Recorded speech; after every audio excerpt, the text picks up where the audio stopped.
தமிழக அரசு ஊழியர்கள் 10 லட்சம் பேருக்கு பொங்கல் போனஸ் 184 கோடி ரூபாய் ஒதுக்கீடு செய்து முதல்வர் மு.க.ஸ்டாலின் உத்தரவு.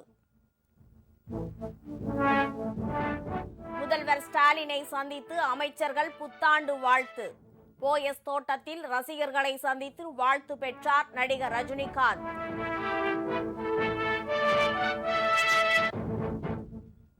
புது வருட பிறப்பை முன்னிட்டு கோவில்களில் சிறப்பு வழிபாடு. முக்கடலும் சங்கமிக்கும் குமரி முனையில் சூரிய உதயத்தை காண மக்கள் ஆர்வம்.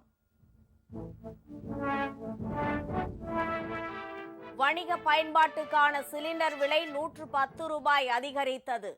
வீட்டு உபயோக சிலிண்டர் விலையில் எவ்வித மாற்றமும் இல்லை.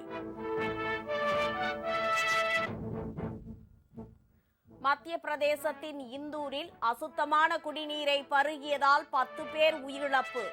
மேலும் 150 பேர் சிகிச்சைக்காக மருத்துவமனையில் அனுமதி. நியூயார்க் நகர மேயராக இந்திய வம்சாவளியை சேர்ந்த மம்தானி பதவியேற்பு.